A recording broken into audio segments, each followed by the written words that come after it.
Hey guys, it's Kelly and welcome back to our channel. For today's video, I'm doing the 10 things that I wish people knew about my celiac disease. The reason why I want to film this video is because May is actually Celiac Disease Awareness Month, and I also have celiac disease. If you guys did not know, I was diagnosed with celiac disease back in March of 2017, so a little over 3 years. If you guys would like me to do a full video on my celiac disease story and maybe even a Q&A, please let me know down below and I will definitely do that video for you guys. So without further ado, I'm just gonna get straight on into the 10 things just because I feel like this video might be long, but I just want to make sure that I'm not just wasting it with my intro. So the first thing that I'd like people to know is that I would like to be included. I know that that seems so stupid to add in, but there has been so many times where people have not invited me, and then I'll ask like, oh, like, that's so cool that you went there, and they'll be like, oh yeah, I was gonna invite you, but I didn't know if you'd be able to eat somewhere. I know that I'm obviously not gonna get invited everywhere. I'm not saying like, oh my god, that's why people are inviting me, but there has been countless times where people have said things like that to me. And it is really upsetting, and I know that they're not coming to me like that out of like hate or anything like that, but it is just heartbreaking. And obviously I know that I'm not gonna be able to eat everywhere. I know that, I've been knowing that, but sometimes even just going and getting like chips and salsa or something like that is so much fun, or even just not eating and just going for the time. I've done that so many times and it's fun. Like, I can always get a drink. I can always get a drink. So the second thing that I'd like people to know about my celiac disease is that this is not a fad diet.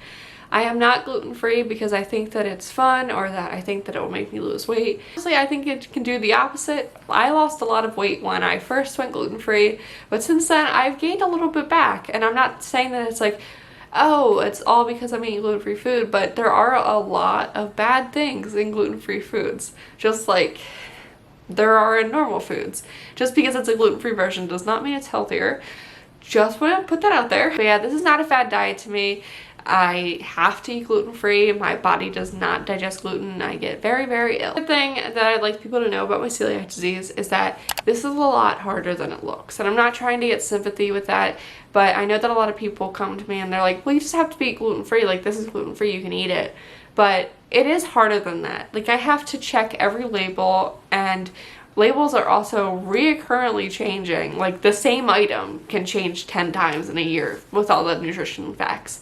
I know that seems crazy that I know that, but if you have celiac disease or any allergy, I feel like it's so easy to be so aware about how much labels change on products. But yeah, I know that a lot of people only see me checking food, but I have to check like shampoo, conditioner, toothpaste, anything that can be really absorbed into my skin and can affect me. I know that there's a very small chance that those things will affect me, but over time, in the past 3 years that I've been gluten-free, I feel like I have more sensitivity to the smallest amount, where I can't use shampoo that has gluten in it. I can't use makeup that has gluten in it anymore. Like, those things did not affect me when I first went gluten-free, when I was first diagnosed, but now that I have absolutely no tolerance to it, I can't make that mistake. The fourth thing that I'd like people to know about my celiac disease is that I will not take one bite of gluten.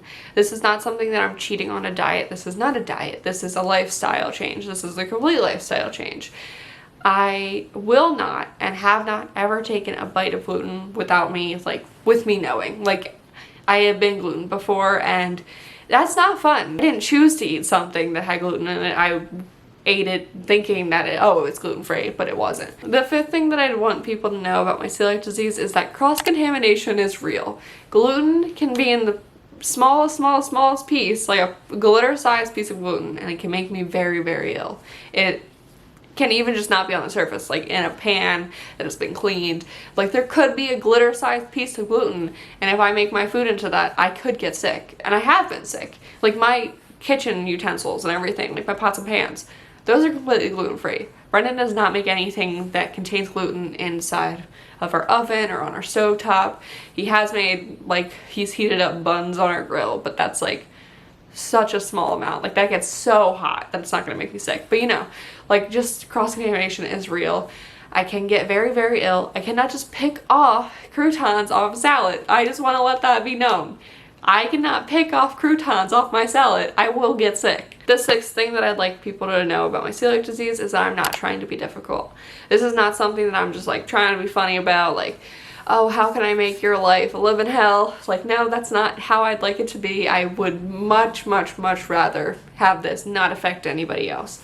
And honestly, it really doesn't affect anybody else unless like I'm going over to somebody's house, which I rarely do because that is a nightmare for me. It terrifies me to go to someone else's house that doesn't understand celiac disease or anything like that. It's terrifying. Yeah, I'm not trying to be difficult. I'm not trying to make the ordering process take any longer. I stick with the same 5 restaurants, and I only feel comfortable going to those restaurants because I know exactly what to say to get my order completely correct.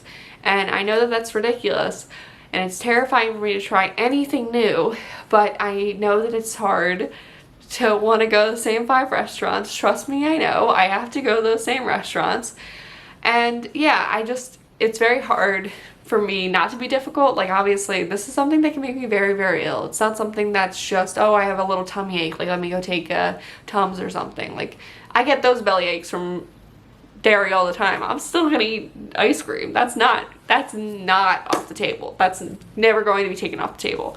I do eat lactose-free ice cream sometimes. I'm getting off the point, but you know what I mean. Like, I'm not trying to be difficult. Trust me, if I could eat gluten and just go to any restaurant, I 100% would. I don't understand people that just go gluten-free for fun. I just don't understand it. Like, yes, going gluten-free for celiac disease, going gluten-free for gluten intolerance, that is completely different. I'm not talking about those people. I'm just talking about the people that go gluten-free for fun. Also, one thing I just want to throw in here is that gluten is not the enemy. A lot of people want to lose weight or be healthy and they instantly think like, oh, let me cut out gluten. Please consult with your doctor before doing those things. You don't want to cut out a food group that is at the top of the pyramid if you don't have to. The 7th thing that I wish people knew about celiac disease is that a gluten-free menu does not mean celiac safe. I know that those things seem very foolproof, and honestly, when I first found out that I had celiac disease, I thought, oh yes, a gluten-free menu, that means that I won't get sick. Do you know how many times I've gotten sick from eating off of a gluten-free menu? It is all about the staff that works at a restaurant, the chef, and everyone that touches the food before you eat it. It is so impossible to know that you're not going to get sick out. Honestly, it's terrifying, and that's why I eat at the same 5 restaurants. I know that it is a pain, and I know that there are so many different restaurants that will probably be good for me, but it's terrifying. It's terrifying. A gluten-free menu does not mean celiac safe, and that does not mean that I will not get sick. The 8th thing that I want people to know about my celiac disease is that I do not just get a stomach ache. I am in bed for like a week. My muscles all tense up. It is impossible for me to move. I am TMI, but severely constipated. I will not be able to go to the bathroom. Or the opposite, I will not be able to stop going to the bathroom. Both of them are bad. And also, I am just completely not myself. My emotions are completely out of whack. I can be so angry one minute to being so sweet the next minute to being so funny the next second to just being a complete zombie. It's emotionally draining. It is physically draining. I will stay in bed for an entire week. The 9th thing that I wish people knew about my celiac disease is that if you want to offer to bake or cook for me, it's absolutely terrifying unless the person knows how severe celiac disease is and everything in between about celiac disease. It is terrifying. I am constantly terrified of asking people what's in their food. I feel like it's rude to be like, oh, like, what did you put in it and stuff like that. So I think it's very rude for me to ask, like, oh, like, what's in this food, like, everything in between, because sometimes people can be like, oh, well, it's just, like, a little bit, and I'm like, did it get in any contact with gluten? And they're like, oh, like, I'm not too sure, but you shouldn't get sick. It's terrifying. It's terrifying. And yes, it is very thoughtful that people want to make food for me or make desserts for me or anything. It is very, very thoughtful, but it's terrifying. Cooper, do you know I'm filming? Do you care? Do you have a tumbleweed again? Why are you shedding so much? What's wrong? Why are you mad? I have to film one more. Just one more. Can you do that scream? Just one. So one more. Cooper wants to be in my hands. But the last thing that I wish people knew about my celiac disease is that I'm very, very, very, very, very, very grateful that you want to learn about it. It's something that is so amazing. If somebody takes the time and wants to learn about the thing that affects my life, it's just amazing. I am very grateful for anybody who wants to just talk about me having celiac disease, what they can do to help me, anything in between. It's so thoughtful, and I just want to let you know that it means a lot. Here's an update for Cooper. This video is filmed on Saturday, so hopefully by Wednesday when this is uploaded, he is doing a lot better. But so far he's doing great, and yeah, since Brendan's not here, Cooper is gonna help me end the video. But yeah, so I hope you guys enjoyed this video, or we hope you guys enjoyed this video. We will see you guys here on Friday, and yeah, bye guys.